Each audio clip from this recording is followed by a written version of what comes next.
एक रिक्शा वाला जिसने अपने बेटे को आईएएस बना दिया। भीषण गर्मी की दोपहर थी। दिल्ली की तंग गलियों में पसीना बहाता हुआ एक आदमी जो पुराने रिक्शे को खींचते हुए चला जा रहा था। उसकी उम्र 50 के पार थी, लेकिन उसकी आंखों में थकावट से ज्यादा एक सपना झलक रहा था। उसका नाम था रामनाथ और उसका सपना था अपने बेटे को अफसर बनते देखना। रामनाथ मूल रूप से उत्तर प्रदेश के एक छोटे से गांव से ताल्लुक रखता था। खेती से गुजारा नहीं होता था, इसलिए वह पत्नी और बेटे के साथ दिल्ली आ गया था। पढ़ाई लिखाई का कोई ज्यादा अनुभव नहीं था, लेकिन मेहनत करने से वह कभी नहीं डरा।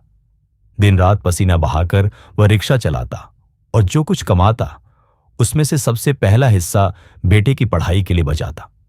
उसका बेटा अजय बचपन से ही बहुत समझदार था।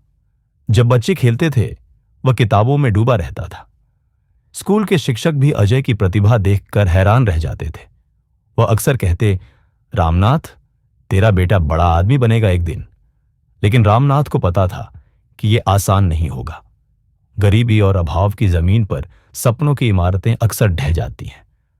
पर रामनाथ ने ठान लिया था, चाहे कुछ भी हो जाए, अजय की पढ़ाई नहीं रुकेगी।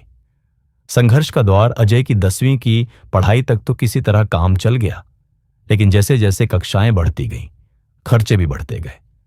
कोचिंग, किताबें, यूनिफॉर्म, सब कुछ महंगा होता जा रहा था। रामनाथ ने अपने पुराने रिक्शे को बेचकर नया किराए का रिक्शा लिया ताकि ज्यादा सवारी कर सके। वह सुबह 5 बजे निकलता और रात 11 बजे तक सवारियों को ढोता। कई बार जब खाना नहीं होता तो वह खुद भूखा सो जाता, पर अजय की टिफिन हमेशा भरी होती। जब रिक्शा चलते वक्त कोई उसे अपमानित करता, वह चुपचाप सह लेता। उसके मन में सिर्फ एक बात चलती, मेरा बेटा एक दिन अफसर बनेगा, तब दुनिया देखेगी। अजय का समर्पण अजय को अपने पिता का त्याग अच्छी तरह समझ आता था। वह जानता था कि उसकी सफलता सिर्फ उसकी नहीं होगी, बल्कि उसके पिता के खून पसीने की जीत होगी। वह पूरे दिल से पढ़ाई करता। कॉलेज के बाद उसने यूपीएससी की तैयारी शुरू की। उसके पास महंगे कोचिंग सेंटर में जाने के पैसे नहीं थे, लेकिन उसने इंटरनेट, किताबें और पुराने नोट्स से ही अपनी तैयारी शुरू की। कई रातें वह भूखा सोता क्योंकि घर में खाना नहीं होता था, लेकिन उसने कभी हार नहीं मानी। वह खुद को याद दिलाता, मेरे पापा रिक्शा चलाते हैं ताकि मैं अफसर बन सकूं, मैं पीछे नहीं हट सकता। असफलता और फिर सफलता। पहली बार अजय यूपीएससी की प्रारंभिक परीक्षा में पास नहीं हो सका। घर आकर वह चुपचाप रोया, लेकिन रामनाथ ने उसका सिर सहलाते हुए कहा, बेटा, जब तू चलना सीख रहा था तब भी तू गिरा था, लेकिन तू रुका नहीं, चलना सीखा। अब भी चल, गिर मत। ये शब्द अजय के दिल में बैठ गए। दूसरे प्रयास में उसने प्रारंभिक और मुख्य परीक्षा दोनों पास कर ली, लेकिन इंटरव्यू में फेल हो गया। इस बार सदमा बड़ा था। रामनाथ की आंखों में आंसू आ गए, लेकिन उसने फिर भी बेटे को गले लगाकर कहा, शायद भगवान चाहता है कि तू और मजबूत बने।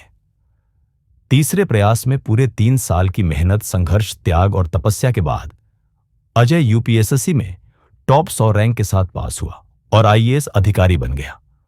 वो ऐतिहासिक दिन जब अजय का रिजल्ट आया, रामनाथ सवारी छोड़कर सीधे घर आया। अजय ने जब उसे गले लगाया और कहा, पापा, अब आप रिक्शा नहीं चलाओगे, तो रामनाथ की आंखों से आंसू बह निकले। ये आंसू दुख के नहीं, जीत के थे। मैंने कभी सपने में भी नहीं सोचा था कि मेरा बेटा सरकार का अफसर बनेगा।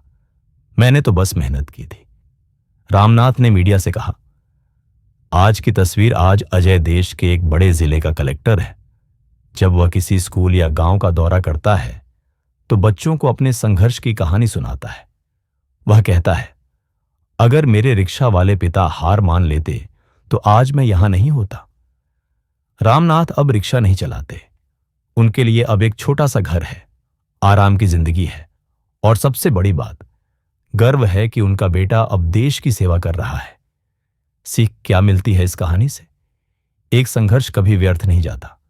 2 सपनों को हकीकत में बदलने के लिए सिर्फ पैसे नहीं, जज्बा चाहिए। 3 पिता का त्याग, बेटे की मेहनत, दोनों मिल जाएं तो कोई भी मंजिल दूर नहीं। 4 गरीबी मजबूरी हो सकती है, पर हार का बहाना नहीं।